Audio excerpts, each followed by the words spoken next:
If you're looking for murder, I know a guy who can get it for you wholesale.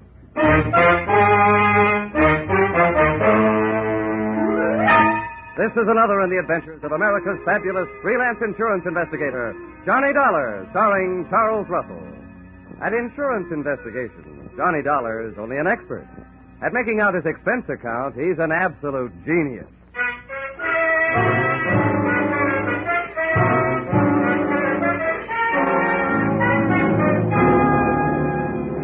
Expense account submitted by Special Investigator Johnny Dollar. To West Coast Underwriters, San Francisco Branch. Attention, Bradford L. Coates, General Manager. The following is an accounting of my expenditures during my investigation of the little man who wasn't all there, or in most cases, there at all, or the unpaid premium payoff. Expense account, item 1. 3 cents postage due on your airmail special delivery letter containing said assignment. I can just hear you dictating it. Take a letter. To Johnny Dollar, you'll find his address in the files. Dear Sir, better make that Dear Dollar. Enclosed find copies of letters received by us from one Mr. James Yarbo, period.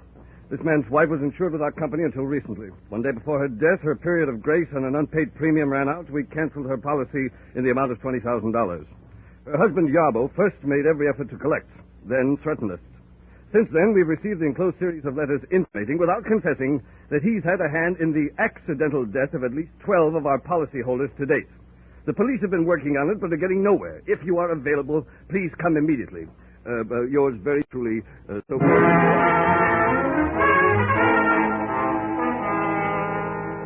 Expense account, item 2, $176.87. Airfare, Hartford to San Francisco. Item 3, $5.40. Cab fare, airport to your office. Dollar, glad you got here. You've no idea what a mess this whole thing is. Okay, Mr. Coates, okay, don't get excited. We'll nail this guy before you run out of policyholders. Well, the dozen he's apparently done away with already have cost us darn near $250,000. You've got to move fast, Dollar. The man is a homicidal maniac. Yeah, but a smart one, though. He's put just enough in those letters he sent you to let you know that he's working out a grand-scale revenge against your company. But he leaves out just enough so the law can't lock him up. He's had perfect alibis in every case. Look, Mr. Coates, tell me, have all these deaths been local, right around here? No, they've been all over California. Mm-hmm. Well, one other thing, method. From this list you gave me, Mr. Yarbo seems to have a preference for killing people through the noisy and gory method of fake automobile accidents. Yes, very true.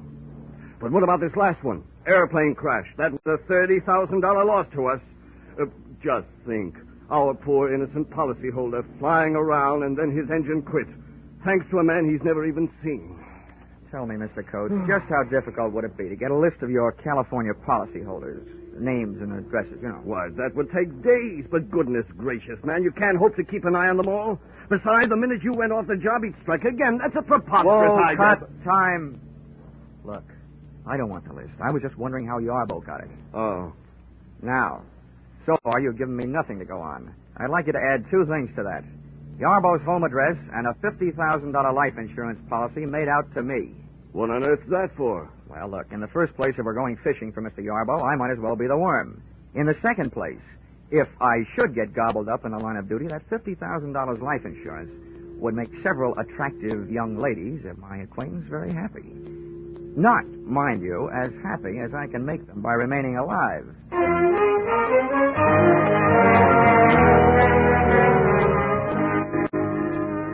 Expense account, item 4, $30. Rental of limousine, complete with chauffeur. I figured if I was riding into trouble, I was riding in style. So I started on a house-to-house survey. You might say, knocking at death's door.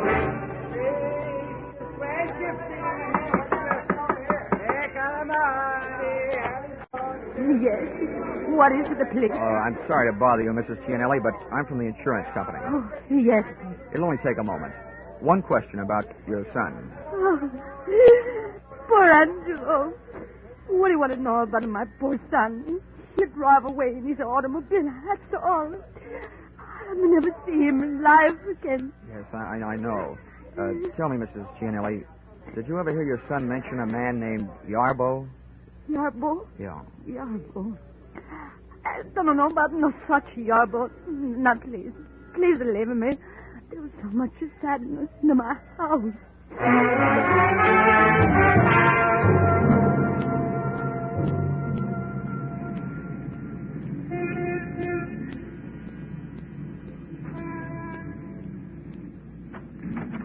Yes? Mr. Dykes? Yes. I'm sorry to bother you, but I'm from the insurance company. About your son's plane crash. Oh. Thought all those details had been taken care of. But just one thing, Mr. Dykes. Did your son ever mention a man named Yarbo? Yarbo? Yeah. That's an unusual name. I'm sure if he had, I would have remembered. Okay, sir. I'm sorry to have bothered you. And thanks.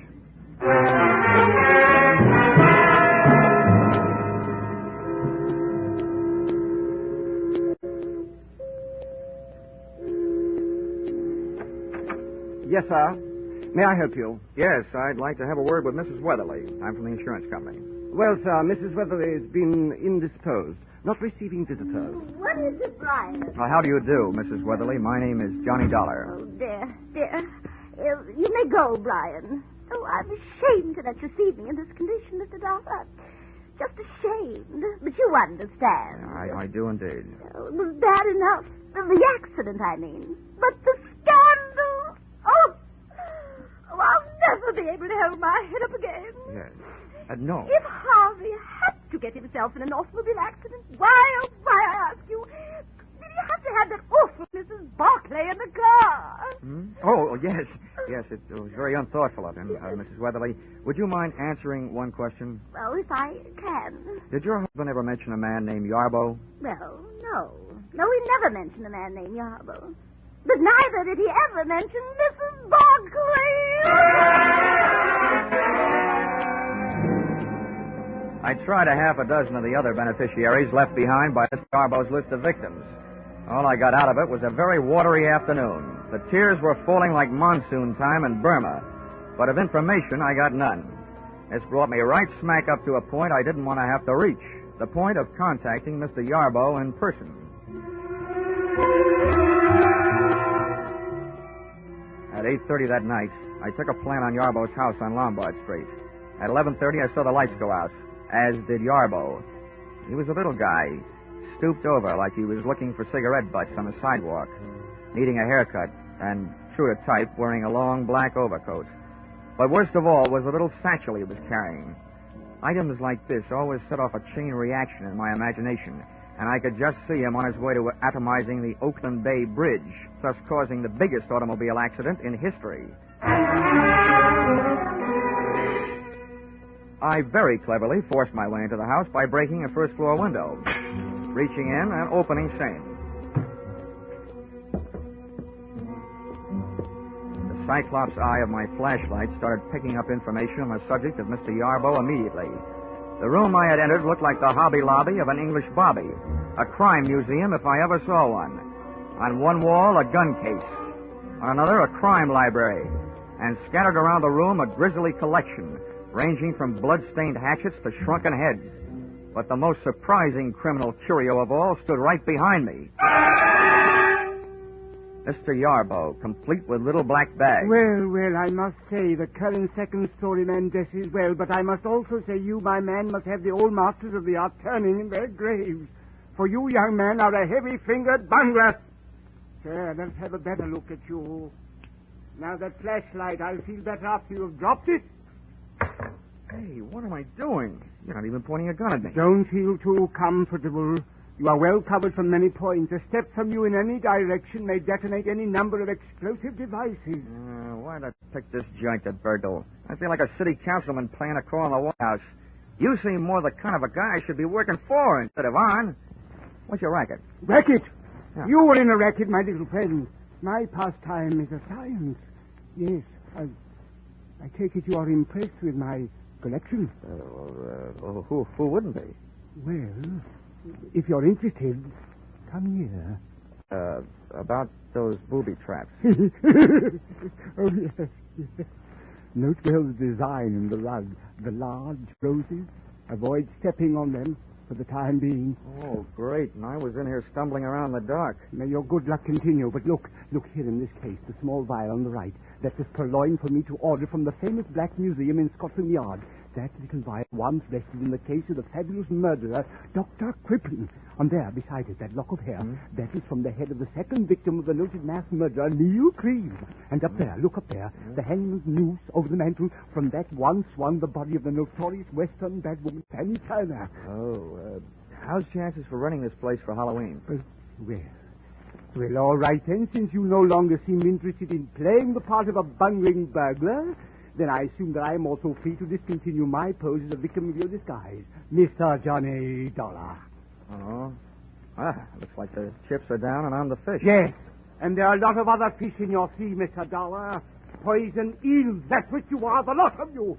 Parasites, gambling on death, and then not paying when you lose. Listen, Mr. Yarbo, you're placing a big hunk of blame where it doesn't belong. You're confused about things. Confused? Yes. When your wife's insurance premium was overdue, you were allowed a 30-day period of grace. And when that went by, the policy was canceled. Now, that's not the insurance company's fault. It was your fault. But it wasn't. I gave her the money. She spent it on herself. I didn't make it up. I told them so after she died. I told them, but they wouldn't listen. I'll show you.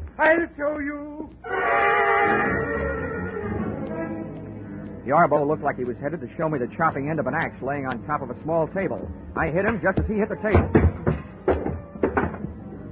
As he hit the floor, I noticed what I was standing on. One of those big red roses in the carpet. It hadn't exploded yet, but that was one flower I wasn't standing around waiting to see bloom.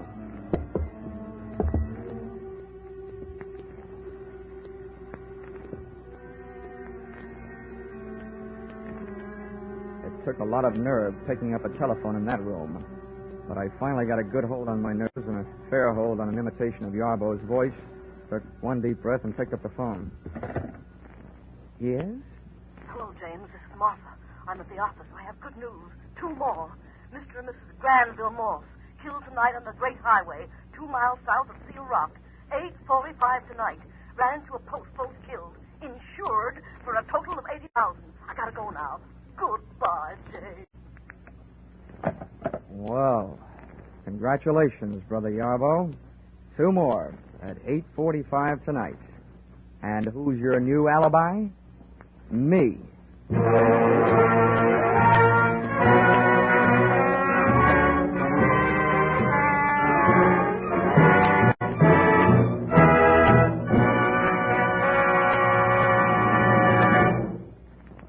In just a moment, we'll return to the second act of Johnny Dollar.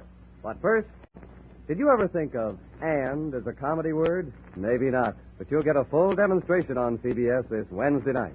There'll be Groucho Marx and his guest on that hilarious quiz, You Bet Your Life. For it's the guests who sometimes floor Groucho with their wisecracks.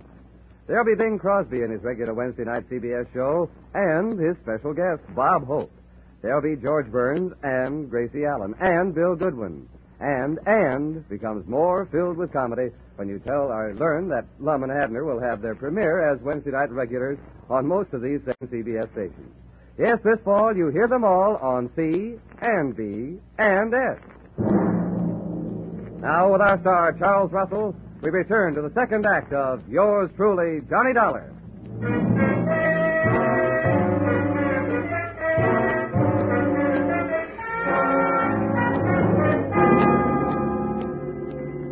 Yarbo might have been lying unconscious on the floor, but in that setting, I was still afraid of him. I'd have looked the place over with a fine-tooth comb, only having none. I used my hands. I put the patches to Yarbo's pockets for a gun. He was unloaded. Then turned my attention to the little black bag he'd been carrying when I saw him leave the house, and which he still had with him when he returned.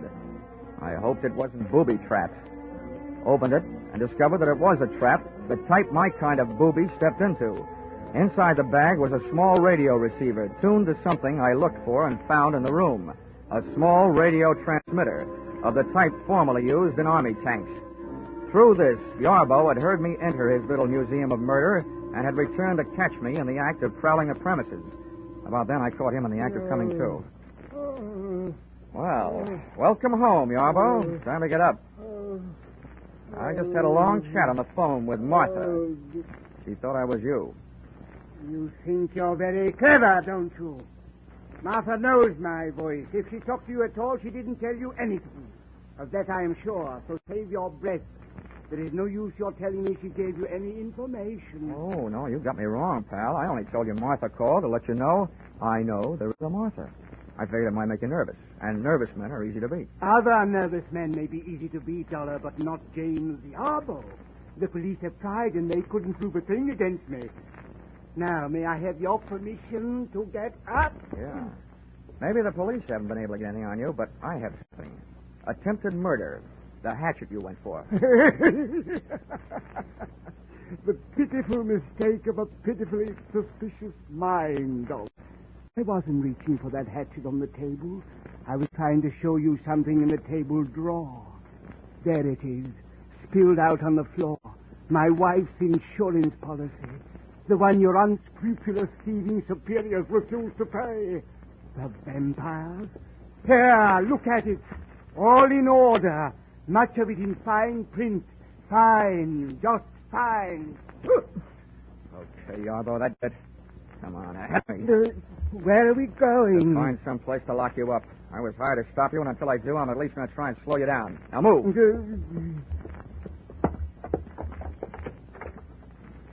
Linen closet. No room here. Come on.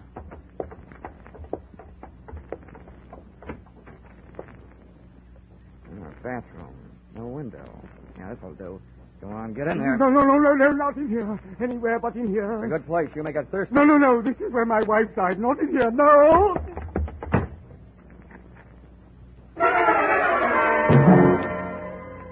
Which, on the surface, may seem to have been a move on the cruel side. Well, Yarborough was a man obviously off his rocker, and I needed him more nervous than I already had him. Too nervous to attempt killing any more people. Expense account item 5, a nickel. Phone call. Downtown office, state police. Mr. and Mrs. Granville Morse had indeed crashed to their death on the great highway south of Seal Rock at 8:45, which made the lady with the early telephone news flash Martha, a gal with whom I wanted an early date.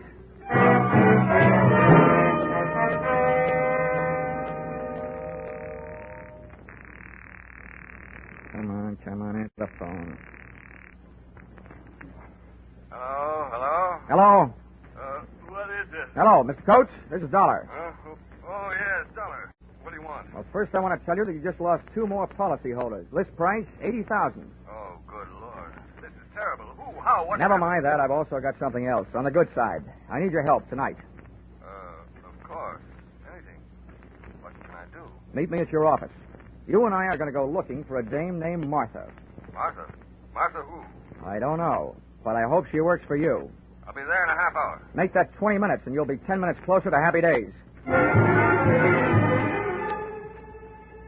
The office personnel records of the West Coast underwriters turned up not 1, but 3 employees named Martha, which gave me 3 choices as to who had been supplying Yarborough with a list of West Coast insurance policy holders.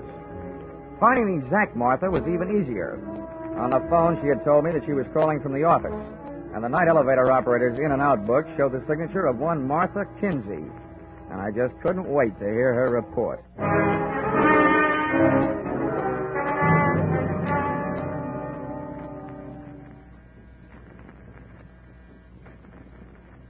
Who is it? I've got a message from Mr. Yarborough. Oh, just a minute. Message from James. Oh, what does he want? Well, what he really wants is to get out of the bathroom. That's why I've got him locked up. Who are you? You ought to know who I am. I assume you're the one that told Yarborough he could be expecting a call from an insurance investigator named Dollar? Well, that's me. Well, I don't care. James told me girls give out lists of names all the time. Sell them for mailing lists. 10 cents apiece. May not be ethical, but it's not against the law. James told me, and I believe James.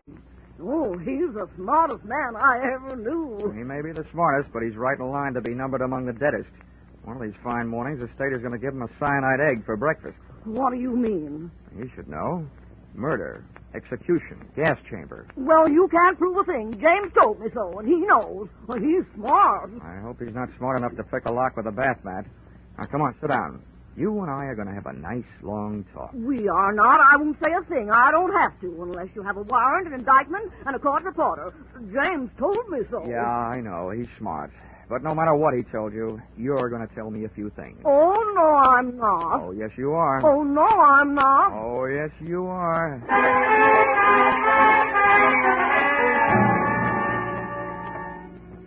So, I was wrong. Martha didn't tell me anything. But her stubborn attitude did. She was in love with Mr. Yarbo, a stupid, middle-aged woman having her last fling at romance, doing her best to keep her last chance alive in the person of the man who had made her his partner in crime. As crazy as it was, this grotesque pair of lovebirds created the only real emotion in the case to date, and switched my thoughts from the widely scattered deaths which had brought me into the case, and over to the single death of Yarbo's wife. Enclosed, find a transcript of statement made to me at 2 o'clock in the morning by the doctor who signed Mrs. Yarbo's death certificate. Cause of death, cerebral hemorrhage. Result of severe fracture of skull. Region, medulla oblongata. Contributing factors, woman bathing in bathtub at home. Slipped and fell, striking head on shower spigot. Coroner's finding death due to misadventure. Accidental. It took the doctor 2 minutes to get around to making that statement. I figured it would take Martha at least 30 minutes to get her hair out of her curlers and make herself presentable enough to risk being seen on the street. That left me 28 minutes to get back to Yarbo's house before she did, and I didn't need half that long. In a cab on my way over, I took inventory. 1, to date, Yarbo's alibis covering him on all the so-called revenge murders had been perfect. Too perfect. 2nd, when I first faced Yarbo, he screamed about his wife's death, not in the light of having lost his lady love, but in the light of having lost her insurance money. Just as my 3rd and most important conclusion came upon me, the taxi came upon our destination, and I had to go to work.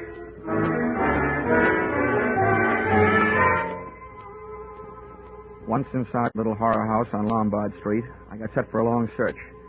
But it turned out to be a short one, and it proved 2 things.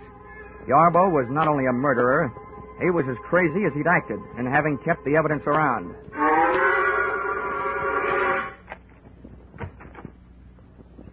Okay, Yarbo, come on out. Well, I hope you have enjoyed your waste of time, Mr. Dollar, as I enjoyed my chance for meditation. You saw Martha, I suppose? Yes, I saw Martha. Bless her silent little soul. Yes, I was sure of Martha. She believes in me. You can say that again. Come on out here. Mr. Dollar, I suppose you are aware that this is the 2nd time tonight you have been guilty of breaking and entering. I am, however, willing to forgive that should you come to your senses and decide to go back to Hartford and leave me alone.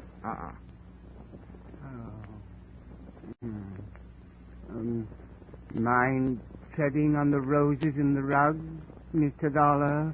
Sorry, Yarbo. I fell for that gag earlier tonight. People who smile at that joke give me the last laugh. Now, look, Yarbo, I know exactly what you've been up to, and I know why you've done it. But your little war of nerves has got to stop. It will never stop. No one can prove anything against me. I can. I can prove that you haven't done a thing to bring about those accidental deaths you've been taking credit for.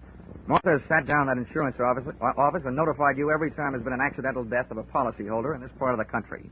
Then you've written the company your little letters and gotten your little kicks out of it, right? That's a lie, lie. That's the switch, a guy yelling that loud that he's guilty. You will have to prove it. You will have to prove it. Don't worry, chum. I'm not going to waste a breath proving murders that you didn't commit. But, brother, I'm really going to go to town on the one that you did. Your wife, Mr. Yarbo.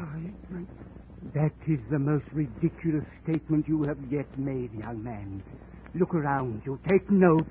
I have profited by all the mistakes made by the original owners of these bloody souvenirs from Dr. Trippin on down. You see in me the living composite of them all, and I intend to stay that way, alive. I'm afraid you will, but it's going to be inside an upholstered room. And this is what will put you there. Yeah, Mr. Yarbo, you carried your little hobby of crime souvenirs too far when you saved this hunk of pipe and the faucet with which you clubbed your wife to death. She slipped and fell. She was in the tub. I'm sure the police microscopes can give you a strong argument on that one. Now, come on. Now, let's make it easy on each other, shall we? No, I didn't do it. I didn't do it. Let go. Whoa. Let go of me. You have to prove it. What's he doing? Help me, Martha. Help me. Hit him with something. I'd have bet on myself against the two of them if I didn't have to fight while playing hopscotch over those roses in the carpet, about which I still wasn't quite sure.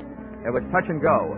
Martha would try to touch the back of my head with something, and I'd go. Do something, Martha. Do something. I'll fix him. Something Martha tried to do was pick up a heavy-based urn and aim it at me. She missed. Started to roll across the rosy carpet. When Yarbo saw where it was headed, he wrenched himself loose and dove for the carpet.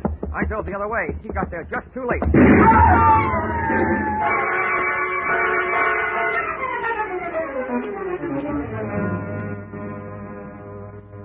I didn't have to look twice to know he was dead. Fate had called James Yarbo up on his own carpet. When Martha threw that urn at me, it had rolled straight for the only rose in the rug that had been booby trapped. Which only goes to prove that sometimes a rose by any other name can be anything but sweet.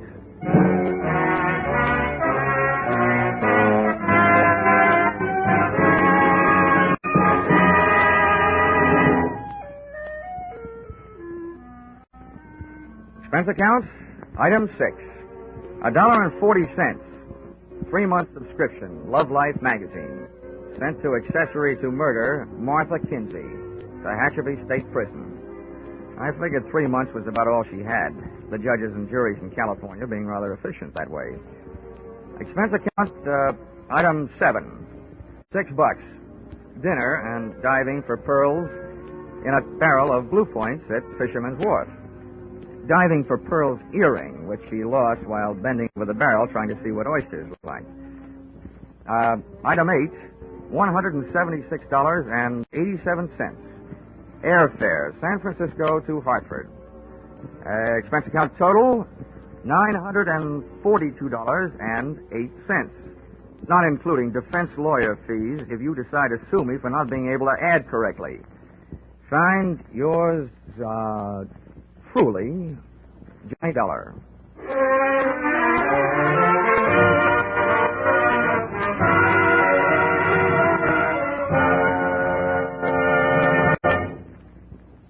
Yours truly, Johnny Dollar, is produced and directed by Gordon T. Hughes and stars Charles Russell. Script by Paul Dudley and Gil Dowd. Featured in the cast were Jay Novello, Martha Wentworth, Paul DeBove, G.G. Pearson, and Larry Dobkin. The special music is written and conducted by Wilbur Hatch.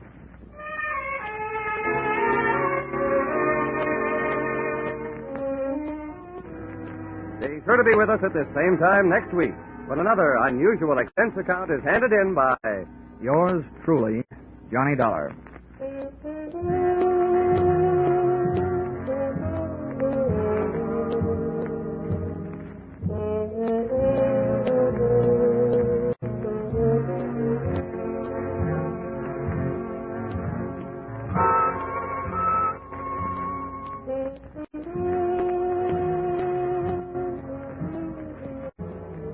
Everyone is concerned about world affairs these days. If we want world peace, we'll have to have national peace first. In order to keep America's strength and prestige, in order to preserve her freedom, we must do away with group prejudice. Let's stop judging people by the color of their skin or the place where they worship and start considering them for what they do. We'll be sure to have a happier world. Stay tuned now for Vaughn Monroe and his caravan, following immediately on most of these CBS stations.